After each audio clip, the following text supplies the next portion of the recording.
Welcome. It's really good to have you with us today. We are taking you on a deep dive into some incredibly heavy, complex, but absolutely vital source material.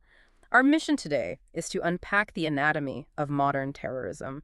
And the sources we've got today, they're no joke. No, they really aren't. We've got this formidable stack of dense academic papers, strategic reports from institutes like the Elcano Royal Institute and the IEE, and some really rigorous legal analyses. It is a demanding stack of reading, Ye- certainly, Yeah. but it's essential if you want to actually understand the underlying mechanics of what we see happening on the global stage, rather than just, reacting to the evening headlines. Exactly. And my promise to you, the listener, is that this deep dive is going to cut right through those confusing buzzwords you are constantly hearing in the news. We are going to map out exactly how global terror evolves.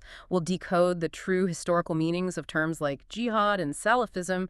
And finally, look at a truly terrifying paradox. What happens when the terrorist is the state itself? But before we get into the weeds, we need to lay down a very clear impartiality disclaimer. Yes, that is crucial context for today's discussion. The sources we are discussing deal with highly politically charged historical and contemporary events.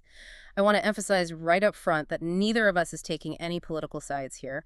Our mission is strictly to impartially report and synthesize the concepts, the definitions, and the arguments exactly as they are contained in the provided texts. We are not endorsing any viewpoints. We're just your guides to understanding what these scholars and strategic analysts have written. We are just mapping the terrain of the discourse, tracing how these scholars define and debate these extreme forms of violence. Okay, let's unpack this. Our sources start in a really unexpected place. Before they even talk about geopolitics or modern warfare, they dive into a fascinating psychological concept, the battle between logos and mythos. Yeah. How does ancient Greek philosophy connect to modern terror? It's a profound way to understand the human worldview, really. And the strategic texts we're analyzing use it as a foundational lens. According to these scholars, human beings have always used two different frameworks to understand reality. Right. Logos is the realm of logic, pragmatism, and science. It's how we understand the physical, tangible world. It's the mechanics of reality. So logos answers the how. Like, how do we build a bridge? How does a virus spread? How do we run an economy? Precisely. But then you have mythos.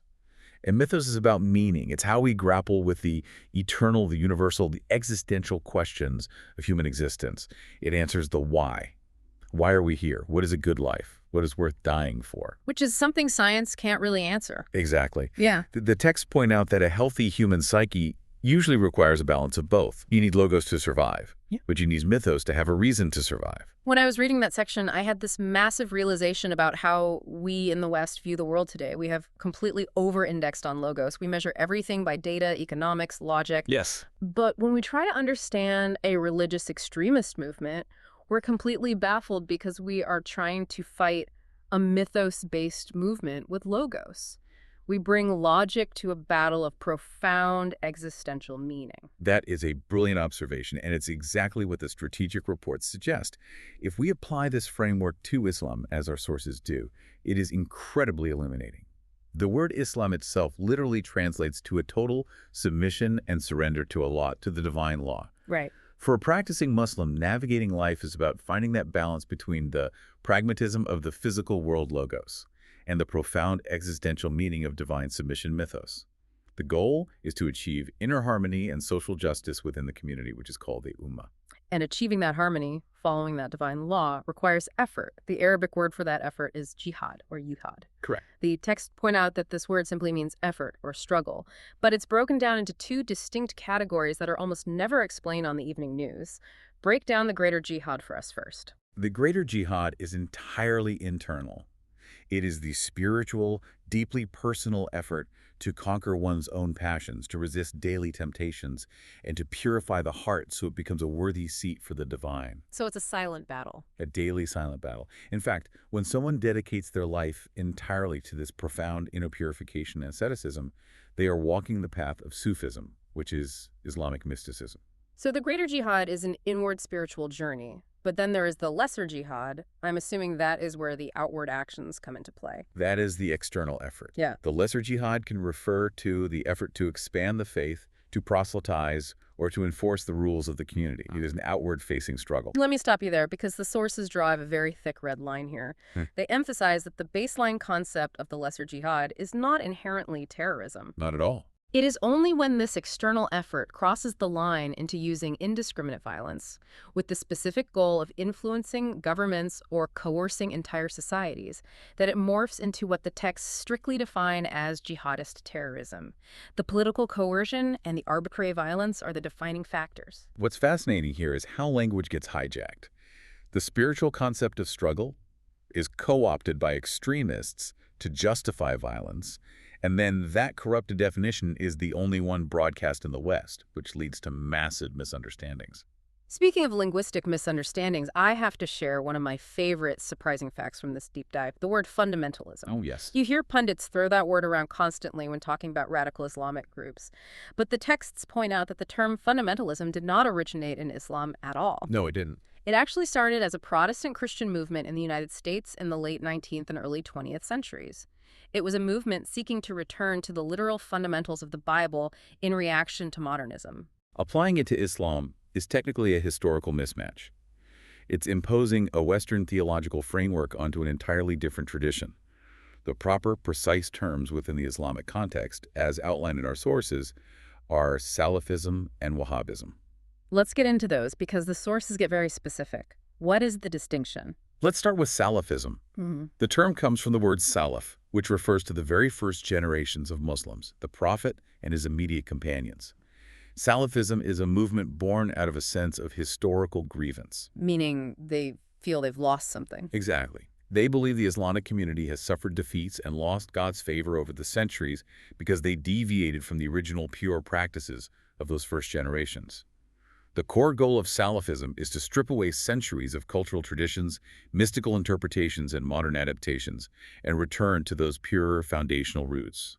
And then Wahhabism is described as a highly specific, rigorous flavor of that. The texts mention it traces its roots to the Hanbali school and relies on the Sunnah. Assume I have zero background in Islamic theology. What do those terms actually mean in practice? That is a very fair question. Let's simplify it. Think of Islamic law as having different schools of thought, almost like different constitutional philosophies in the U.S. Okay. The Hanbali school is basically the strictest, most unyielding legal framework in Sunni Islam. It rejects modern analogies or loose interpretations. And the Sunnah is simply the recorded teachings, deeds, and sayings of the Prophet Muhammad. Got it. So Wahhabism takes that already strict Hanbali framework and applies a fiercely literal interpretation to the Quran and the Sunnah. If it wasn't done in the 7th century, it is rejected. Having this specific vocabulary really acts as a shortcut for you to be genuinely well-informed. Yeah. When you're watching a broadcast and someone blurs Sufism, fundamentalism, Salafism, and jihad into one vague threat, you can suddenly see the precise ideological lines they are missing. But it makes you wonder, if the ideology of Salafism and Wahhabism is that rigid and historically focused, how did it mutate from these isolated pockets into the massive, coordinated global terror networks we saw in the 2000s? That brings us to the next major section of our sources. The Elkanah Royal Institute report tracks this exact mutation, breaking down the evolution of global jihadism into 3 distinct historical eras. Walk us through the timeline. Where does this global shift actually begin? We start with Period 1, which runs from roughly 1988 to 2001. This is the origin phase. In the 1980s, you had various militant groups focused entirely on fighting what they called the near enemy. Meaning local governments? Yes. These were local secular governments in Muslim-majority countries, places like Egypt or Syria, that the extremists viewed as corrupt apostates. But in 1988, in the chaotic, violent aftermath of the Soviet-Afghan War, Osama bin Laden, Ayman al-Zawahiri, and others formed al-Qaeda. I always wondered about that timeline. If their original goal in the 80s was just to topple local governments, what caused the massive pivot in the 1990s? How did we get to the point where al-Qaeda is targeting the United States? They realized they were failing locally. The secular governments were too strong. So al-Qaeda developed a twisted new strategic logic. They decided you cannot topple the local near enemy without first destroying their powerful Western backers, the far enemy. Wow. That realization shifted their crosshairs entirely to the United States and the West, an era that tragically culminated in the devastating 9/11 attacks. Which ushers in period two, spanning from 2001 to 2011. After 9/11, the U.S. and its allies invaded Afghanistan, which completely deprived al-Qaeda of its safe haven. They lost their training camps, their centralized command, everything. You would think that would be the end of the story. You would think so, but the sources point out a dark irony. Losing their centralized sanctuary actually forced al-Qaeda to adapt to survive. They decentralized. They created a deadly franchise model, setting up regional branches like al-Qaeda in the Arabian Peninsula or al-Qaeda in the Islamic Maghreb. This is when the threat became almost invisible. It wasn't an army you could track. It was sleeper cells. And this decentralization led to those horrific, highly coordinated attacks in Western Europe, specifically the Madrid bombings in March 2004, the 11M attacks, which killed 191 people, and the London 7J bombings in 2005. Yes. But our texts highlight a massive strategic error al-Qaeda made during this franchise era that costs them dearly. What's fascinating here is how their targeting became their undoing. As these localized franchises operated in places like Morocco, Iraq, and Algeria, they were relying heavily on indiscriminate bombings in public spaces. The overwhelming majority of the people they were killing were fellow Muslims. Which destroyed their support base. Entirely. This caused a massive, profound crisis of legitimacy for al-Qaeda within the Islamic world. The public revulsion was palpable. They were seen as slaughtering their own people. This steady decline in support was eventually capped off by the death of Osama bin Laden in 2011. Which opens the door to period 3, 2011 to the present. The rise of the Islamic State, also known as ISIS or Daesh.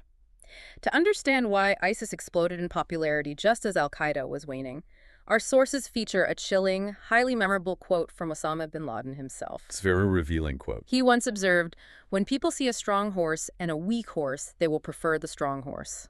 How does that quote explain the split between al-Qaeda and ISIS? It perfectly encapsulates the psychological shift. Mm. After bin Laden's death, Ayman al-Zawahiri took over al-Qaeda. Zawahiri was cautious. He wanted to keep the fight decentralized, acting in the shadows, slowly building support. Right, playing the long game. Exactly. But Abu Bakr al-Baghdadi, who was running the al-Qaeda franchise in Iraq, completely defied Zawahiri's orders. He didn't just want to hide in the shadows and launch periodic attacks. He wanted to conquer.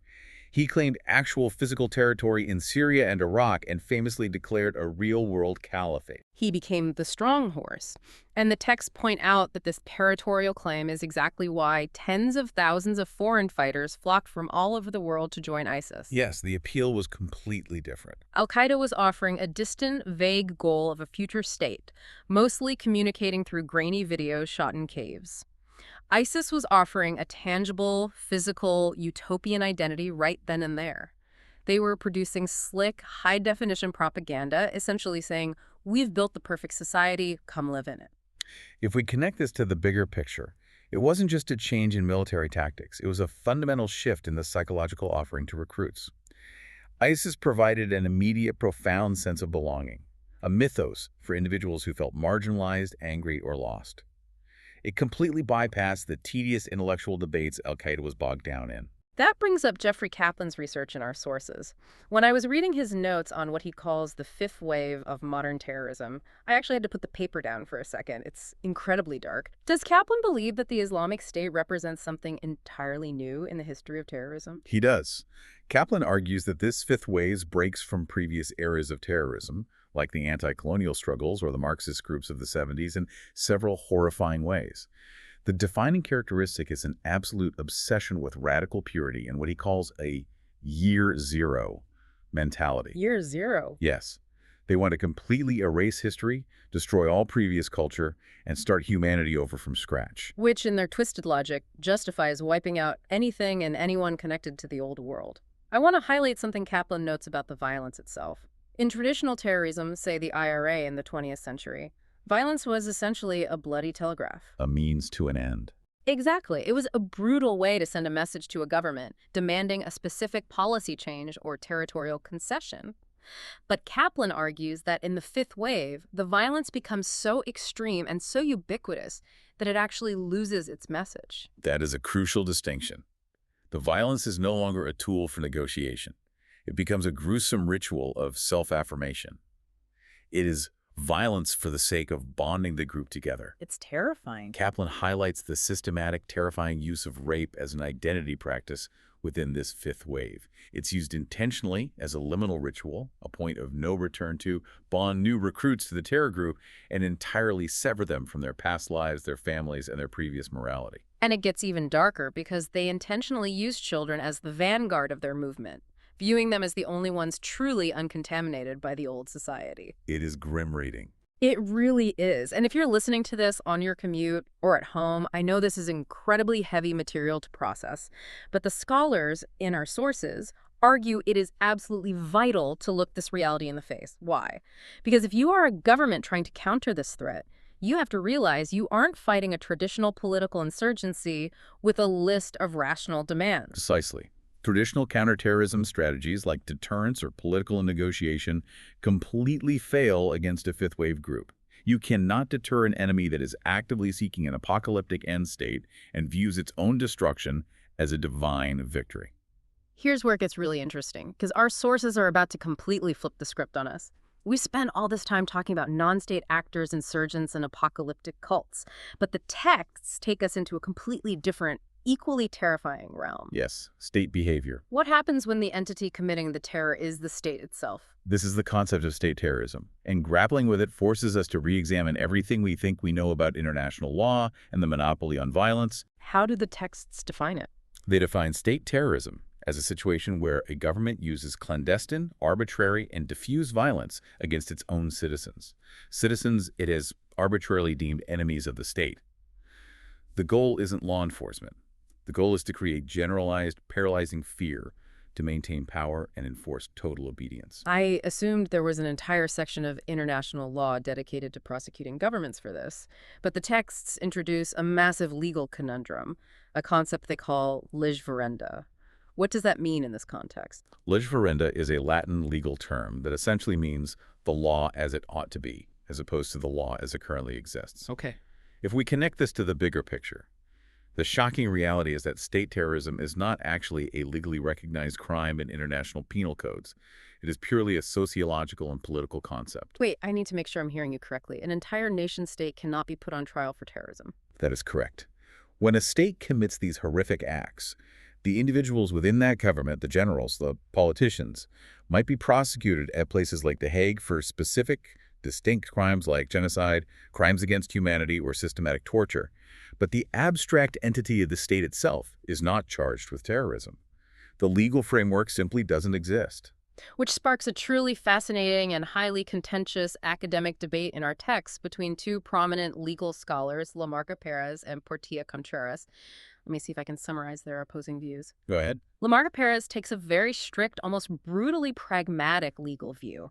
She argues that state terrorism simply does not exist legally. Her logic is that a state can certainly be morally perverse, and it can absolutely commit heinous crimes. But because the state is the entity that holds the ultimate power to make and enforce the law, its actions cannot be classified as terrorism. That is her core argument. For Lamarca Perez, the defining characteristic of terrorism is the intent to subvert the constitutional order. When a state uses illegal violence, it is usually doing so to preserve its own constitutional order and grip on power, not subvert it. The sources cite a really specific historical example to illustrate her point, the GAL case in Spain, known as the Amedo y Dominguez case. Can you explain what happened there? In the 1980s, elements within the Spanish state apparatus secretly funded and organized death squads, known as the GAL. They illegally used violence, including kidnappings and assassinations, against members of the ETA, which was a violent Basque separatist terrorist group. So it was a dirty war. Exactly. Lamarca Perez points out that while the Spanish officials involved were prosecuted for murder and kidnapping, the courts determined this wasn't terrorism in the legal sense. Why? Because the goal of the GAL wasn't to overthrow the Spanish Constitution. The illegal violence was used, paradoxically and illegally, to defend the state against ETA. Let me make sure I'm tracking this with an analogy. Lamarca Perez is essentially saying that because the state makes the rules of the game, it can't be accused of trying to destroy the game itself, even if it's breaking its own rules and playing dirty to win. That is an excellent way to conceptualize her strict legalist position. But then you have Portilla Contreras, who reads that and strongly disagrees. He argues that violence is violence no matter who signs the checks. Yes, his view is much broader. He states that terrorism, from the state violence financed, planned, and executed by state officials or mercenaries paid by the government, is absolutely real, regardless of whether current penal codes have a specific box to check for it. Portilla Contreras aligns with scholars who argue that if the violence subverts constitutional guarantees, relies on clandestine terror, and violently alters public peace, it is terrorism. The uniform of the perpetrator shouldn't change the definition of the crime. The sources ground his argument in the historical dictatorships of Argentina and Chile during the 1970s and 80s. In those cases, the state apparatus was entirely weaponized to eliminate political dissent. They didn't just arrest people, they used forced disappearances, dropping political opponents out of airplanes over the ocean. Horrific abuses of power. Right. They set up clandestine torture centers to terrorize the entire population into absolute compliance. Portilla Contreras argues it is intellectually absurd not to label that as terrorism just because the people giving the orders held government titles. This raises an important question about the limits and biases of our legal frameworks. International law is written by states, which means states are historically very hesitant to create laws that can be used against themselves. When the protector becomes the predator, the traditional tools of justice are often ill-equipped to name, let alone prosecute, the true nature of the crime. So what does this all mean for us today? We have covered a massive amount of ground in this deep dive. We started deep in the human psyche, looking at the tension between mythos and logos, and how a lack of existential meaning makes people vulnerable to radicalization. We covered the theological distinctions, too. Right, decoding how the profound spiritual effort of a personal jihad can be twisted by the rigid historical literalism of Salafism and Wahhabism. We tracked the three distinct eras of global jihadism, watching it mutate from isolated groups fighting local governments to a global franchise attacking the West, and finally to the fifth wave, an apocalyptic cult obsessed with year zero and horrific liminal rituals. And then, of course, the state. Exactly. Finally, we looked into the chilling legal void of state terrorism, where governments weaponize fear to preserve their own power. If there is a unifying thread connecting all of these disparate sources, it is this. Whether the perpetrator is a decentralized extremist group in a desert, a territorial caliphate, or a rogue internationally recognized state sitting in a capital city, the ultimate mechanism of terrorism is always the same. It is the calculated bypass of the human intellect to control behavior through the weaponization of fear. That is the core of it. But I want to leave you with a final provocative thought to mull over, something that builds on everything we've learned from these sources today. We've seen how terrorism constantly evolves just to survive, from local rebellions to global franchises to physical caliphates and state-sponsored violence hidden behind bureaucracy. So what happens in the near future? It's a daunting question. Imagine a world where deepfakes are utterly indistinguishable from reality, where AI-generated panic can be deployed at scale across social media in seconds. Imagine a scenario where cyber warfare can utterly cripple a society's power grid, freeze its financial systems, and shatter its perception of reality, all without firing a single kinetic bullet or dropping a single bomb. Will the sixth wave of terrorism be one where the terror itself is entirely virtual, yet the destruction of the society it targets is entirely real? How does a society fight an enemy that exists only in the algorithms, weaponizing our own information against us? That is a terrifying prospect to consider. It's a lot to think about. Thank you so much for joining us on this deep dive. Tackling a subject this demanding, this complex, and this historically heavy takes real curiosity, and we appreciate you taking the time to unpack it all with us.